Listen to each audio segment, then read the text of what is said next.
Before we start the Mr. Line video explaining the first of our elements of design, or elements of art, let me first have you open up your sketchbook. You're going to have some worksheets in that sketchbook. You're going to be filling in worksheet on line, the one on shape, and the one on pattern today. You're filling them in with notes for yourself, drawings for yourself, anything that you need to take down some of the information that's going to be presented in this video. These terms and definitions will become important later down the road when we go to take our test on what information you have retained from this class.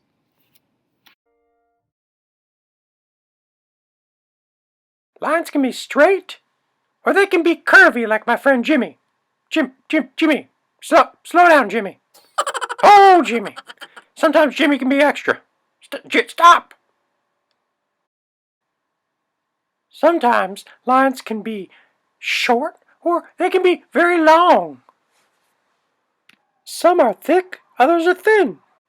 A line that gets thin and thick and thin and thick, or sometimes light and dark, it's called variable pressure. And, well, a line that breaks apart as it's going, that's called intermittent line. We can't forget lines that are light and lines that are dark. But you know what's really important with the elements? Variety. Let me show you what I mean. Here's an apple made with one type of line. Now here's a second apple with variable pressure. Look at how much more dynamic that second apple is from the first. You see, different kinds of lines can give you different kinds of pictures. And it's important to show a variety of lines. It's like with people.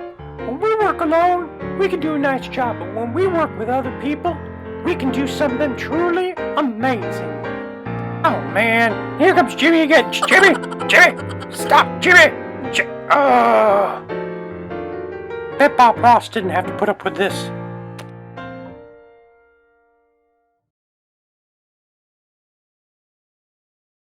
It all begins with a line. That line becomes a shape.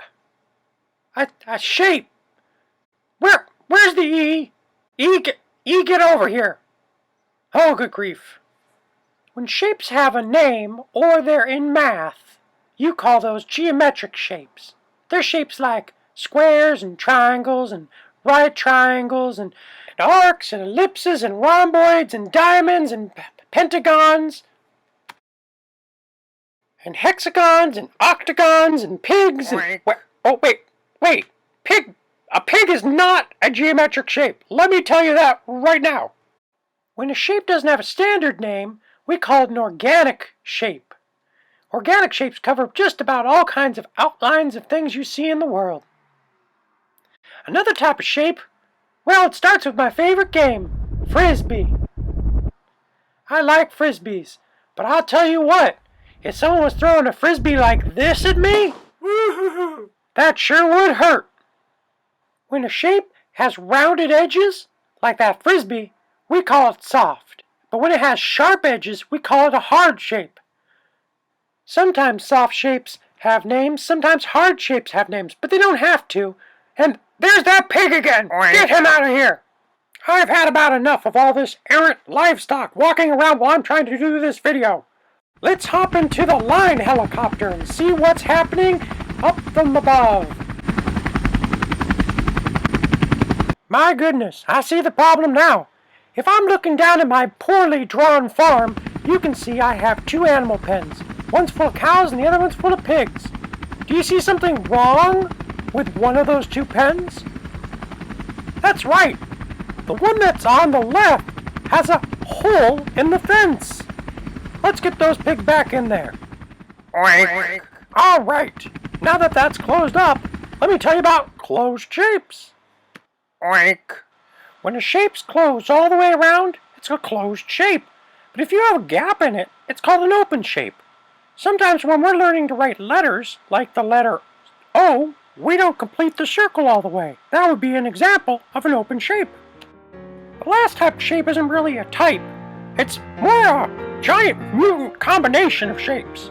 See, I can have a crazy shape like this, and you see it's got organic parts, and it's got parts that look geometric, and it's got hard parts, and it's got soft parts, and it's got an open part.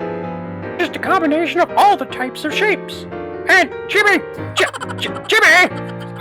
I told you to stop that, Jimmy! Oh, he's so extra today. Lines become shapes and shapes become pattern.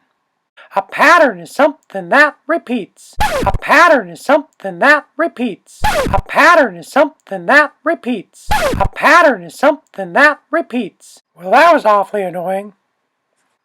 Patterns can be shapes or numbers. Patterns can be letters. Patterns can be line. Really, patterns can be anything, so long as they repeat. When a pattern keeps on repeating the same exact thing, it's called a repeating or uniform pattern. But when a pattern gets all crazy and mixes itself all up, we call that an alternating or variable pattern. All right, time for a test. Just kidding, but I am going to ask you a question. Shoo. Which one of these is a pattern and which one isn't? That's right. A is a pattern because it repeats, and B is a pattern because it repeats, but C just says ABC. There's no repeating. I mean, I suppose you could say they're all letters, and maybe that makes it a repeating pattern, but it doesn't look like it's a pattern. Now, if I add on another ABC and another ABC and another ABC, well then it becomes a pattern because it's repeating. Now, when you take shapes and you fill shapes with more shapes and you start making patterns in those shapes, well, something magical happens. Lines plus shapes plus pattern equals texture. And you can see how I can make a shape, fill a pattern, and now it looks like the scales on a lizard. Texture is all about the way something looks like it feels or how it actually feels. So if I look at this here tree, that bark, well, I know that if I walk up and touch that bark, it'll feel all barky. Well, rough would probably be a better way of describing it. When a texture feels like it looks, that's called actual texture. Being an artist is like being a magician. In this picture by Mr. Morris, it looks like that's a fluffy cow, but there's no cow there, it's just pen and ink on paper. He created texture where there was none and made it look like it's real. When an artist creates the illusion of texture, that's called simulated texture. I know one teacup I don't want to drink out of. Sometimes artists want to change things up and make it so things that have a texture have a different texture than they would have in real life. Like in this artwork here by artist Merritt Oppenheim. It's called Luncheon in Fur, and it's a teacup made of fur. Ew. When an artist uses a texture for something and it's not what that thing normally has for a texture, that's called abstract texture. We use textures to describe how things feel. So if you say you're in a rough mood, well, that means that you might be rough like the bark on that tree. Me, I want to be described as having a fluffy personality. Unless you're allergic to cats. I mean, that would be bad.